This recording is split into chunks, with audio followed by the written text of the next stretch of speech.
मानस में बड़ा सुंदर दर्शन श्री भगवती किशोरी जानकी जी के सुंदर आचरण से हम लोग जीवन में लेते हैं।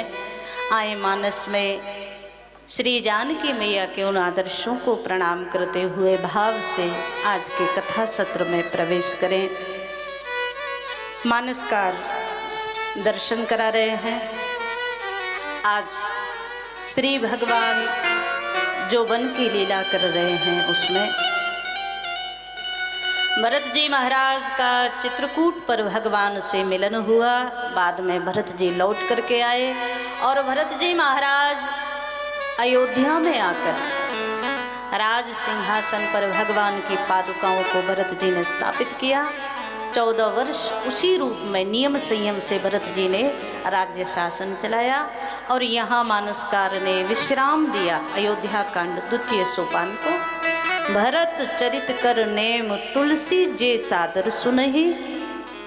जो भरत जी महाराज के इस नेम को, प्रेम को, जो भरत जी महाराज के इस सुंदर कथा को भाव से श्रवण करेगा, सिय राम पद प्रेम, उनके जीवन में श्री सीताराम जी के प्रति प्रेम सहज प्रकट हो जाएगा उनके मन में और संसार से सहज विरक्ति हो जाएगी। इस रूप में आशीर्वाद दिया गोस्वामी जी ने। बाद में आज प्रारंभ कर रहे हैं 3 सोपान अरण्य कांड का। अरण्य कांड के प्रारंभ में ही एक सुंदर दर्शन आया। भगवान कहाँ हैं? कहा भगवान है चित्रकूट में। और चित्रकूट में आज लक्ष्मण जी थोड़ा दूर चले गए जंगल से लकड़ी लाने के लिए, कंदमूल फल लाने के लिए। तो भगवान और भगवती जानकी अकेले हैं चित्रकूट पर। यहाँ भगवान ने देखा सुंदर सुंदर पुष्प खिल रहे हैं। तो आज राम जी ने एक लीला की। उस समय क्या स्मरण आया श्री भगवान को जब पुष्प वाटिका में पुष्प चयन के लिए गए थे और जानकी जी से प्रथम मुलाकात हुई थी, जानकी जी से प्रथम साक्षात्कार हुआ था।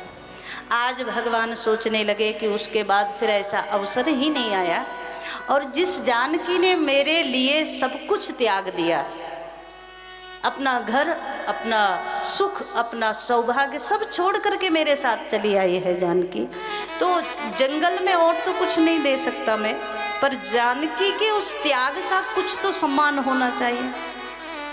तो आज भगवान ने लीला की। श्री भगवान ने जो सुंदर पुष्प खिल रहे थे वो सब पुष्पों को भगवान चयन करके लाए। भगवान ने अपने हाथों से आभूषण बनाए जानकी मैया के लिए और आज भगवान श्री जानकी का श्रृंगार कर रहे हैं। लेकिन देखो, एक क्षण के लिए जब जब हम ये प्रसंग पढ़ते हैं ना, तब तब इसमें कुछ नया मिलता है और बहुत सारी शिक्षा इस प्रसंग से मिलती है। आप सब लोग गृहस्थी हो, गृहस्थ में प्रतिकूल परिस्थितियों में भी कैसे आनंद से रहा जा सकता है वो भगवान दिखा रहे हैं। वन की जो स्थिति है वो अनुकूल नहीं है, कितनी प्रतिकूल है। सब परिवारीजन पीछे छूट गए, अयोध्या जैसा राज्य छूट गया, सिंहासन छूट गया। उसके बाद भरत जी अभी अभी आए थे और भरत जी मिलकर गए हैं। भरत जी ने सूचना दी कि पिता का देहावसान हो गया। भरत जैसा भाई पूरे समाज को लेकर कितने कष्ट में लौट करके गया। और इतना सब होने के बाद श्री भगवान, किशोरी जानकी जी और लक्ष्मण जी तीनों वन में रहकर भी आनंदित हैं। मतलब क्या? प्रतिकूल परिस्थिति में भी जो आनंद खोज ले। सामने खड़ा हुआ व्यक्ति आपकी निंदा कर रहा है, आपकी चुगली कर रहा है, आपके लिए गलत बोल रहा है, लेकिन उस असम्मान में भी जो अपना सम्मान खोज ले, वो कोई ना कोई राम या तो राम जी का कोई दासानुदास हो सकता है, बाकी सब नहीं कर सकते।